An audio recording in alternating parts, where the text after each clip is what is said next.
প্রিয় শিক্ষার্থীবৃন্দ, সকলে কেমন আছো? আশা করি সকলেই ভালো আছো। হ্যাঁ, আমিও ভালো আছি। প্রতিদিনের মতো আজকেও তোমাদের জন্য আমি একটি নতুন ক্লাস নিয়ে হাজির হয়েছি। অনলাইন স্কুলের পক্ষ থেকে তোমাদের সকলকে জানাই স্বাগতম। আজকে আমি তোমাদের সামনে যে বিষয়টি উপস্থাপন করব সেটি হচ্ছে, দেখো, নবম অথবা দশম শ্রেণীর গণিত বিষয়ের চতুর্থ অধ্যায়ে অনুশীলনী 4.1 কিছু গাণিতিক সমস্যা। তাহলে প্রিয় শিক্ষার্থীরা, তোমরাও আমার সাথে তোমাদের পাঠ্য বই, খাতা এবং কলম নিয়ে বসে যাও এবং অঙ্ক শেখার চেষ্টা করো। এসো আমরা অঙ্ক শুরু করি। দেখো, অঙ্ক শুরু করার আগে আমি আমার পরিচয় দিয়ে নিচ্ছি। আমার পরিচয়, আমি দীপক চন্দ্র হলদার, সহকারী শিক্ষক গণিত, নলিনী ভীমচন্দ্র মাধ্যমিক বিদ্যালয়, মঠবাড়িয়া, দিনাজপুর। তাহলে এবারে আমরা অঙ্ক শুরু করতে পারি। দেখো, আমরা প্রথমেই যে অঙ্কটা করব সেটা হচ্ছে অঙ্ক নম্বর 8, অনুশীলনী 4.1 অঙ্ক নম্বর 8। বলা আছে, সরল করো 3 to the power m plus 1 by 3 to the power m into m minus 1 ভাগ বা divided 9 to the power m plus 1 by 3 to the power m minus 1 into m plus 1। আমার অঙ্কটিতে এই অংশ আছে। আমরা শুরু করি। দেখো,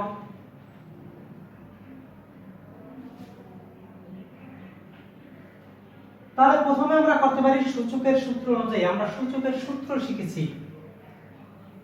কি শিখছি? দেখো, a to the power m by a to the power m সমান আমরা শিখছি a to the power m minus m। এরকম শিখছি, আবার শিখছি a to the power m into n, তার মানে a to the power mn। তাহলে প্রথমে আমরা এই নিচের অংশটুকু করব। তাহলে দেখো, আমরা করি, অঙ্কটা প্রথমে উঠিয়ে নিই। 3 to the power m plus 1 3 to the power m into m minus 1 divided by 9 m plus 1 by 3 to the power m minus 1 m plus 1। আমরা প্রথমে অঙ্কটি উঠিয়ে নিলাম। এখন আমরা এই সূত্রগুলো ব্যবহার করি। দেখো, নিচের অংশে যদি করতে যাই 3 to the power m plus 1, এই যে সূত্রের মতো এটা, তাহলে 3 to the power m গুণ n মানে m square minus m divided by কি হয়, এই 9 কে আমরা মৌলিক সংখ্যায় ভাঙাই দিই, তাহলে 3 এর স্কয়ার হয়। 3 এর স্কয়ার আমরা লিখতে পারি, তাহলে হয় কি m প্লাস 1। আর নিচে আছে আমার, দেখো, এটা যদি a মাইনাস, এটা যদি b হয় তাহলে a মাইনাস b, আর এটা যদি a প্লাস b হয় তাহলে হয় কি a minus b into a plus b। তার মানে কি a plus b into a minus b সমান a square minus b square. অনুরূপ স্কয়ার দেওয়া না দেওয়া একই কথা। তাহলে আমরা লিখতে পারি, দেখো, এই অংশটা করিনি, একবারই করি। 3 to the power m plus 1 by 3 to the power m square minus m divided by, এখানে এই যে একই সূত্র 3 to the power 2 দিয়ে গুণ করলে কি হয় 2m plus 2 3 into m square minus 1। এবার আমরা এই যে ভাগের সূত্র শিখছি, সূত্র লিখে দিই। 3m প্লাস 1 ভাগ থাকলে কি হয়ে যায় মাইনাস, দিলাম মাইনাস m স্কয়ার মাইনাস আছে প্লাস হয়ে যাবে কত, আচ্ছা আমরা আলাদা আলাদা লিখে দিই m m এই ডিভাইডেড আপাতত রেখে দেই, পরবর্তীতে আবার 3 two the power 2m plus 2 ওই যে সূত্রের মাইনাস m স্কয়ার মাইনাস 1 সমান 3।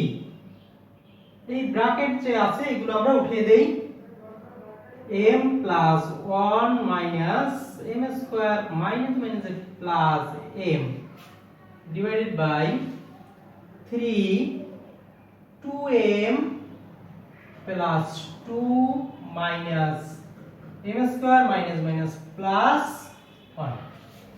কাজটুকু বোঝা গেছে?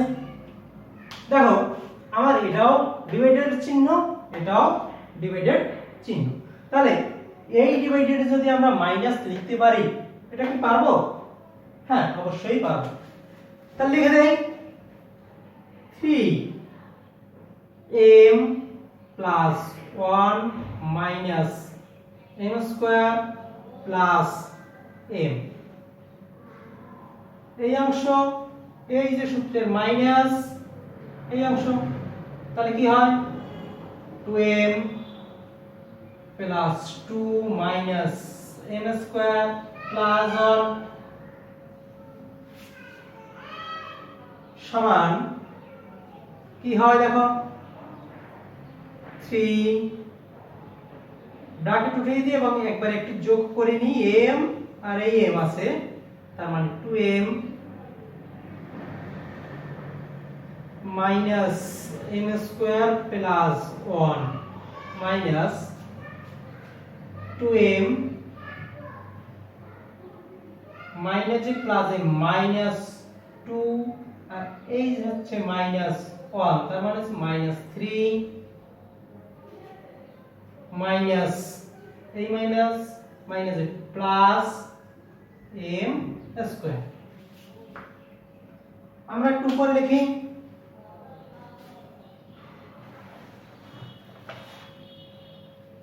এই সাইডে লিখি একটু, দেখো 3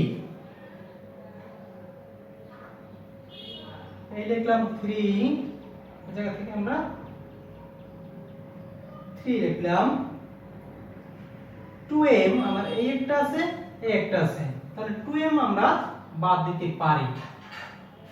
তারপরে m স্কয়ার এই একটা আছে মাইনাস একটা আছে প্লাস, বাদ দিতে পারি, তাহলে থাকে কত, যেটা আছে প্লাস 1 যেটা আছে মাইনাস 3, তার মানে থেকে 3 two the power minus 2, 3 two the power minus 2। তাহলে কি হয়, আমরা সূত্র শিখছি, তো সূত্র a to the power minus m তার মানে 1 by a to the power m, এই সূত্রটা আমরা শিখছি, লিখে দেই। তাহলে এই যে a to the power minus n তার মানে হচ্ছে 1 by a to the power n মানে 2, তাহলে কি হয় 1 3 এর স্কয়ারে 9, এটাই আমার অ্যানসার। আশা করি অঙ্কটি সকলেই বুঝতে পারছো। আজকে এ পর্যন্তই, তোমাদের সকলকে ধন্যবাদ জানিয়ে এখানে শেষ করছি। ধন্যবাদ।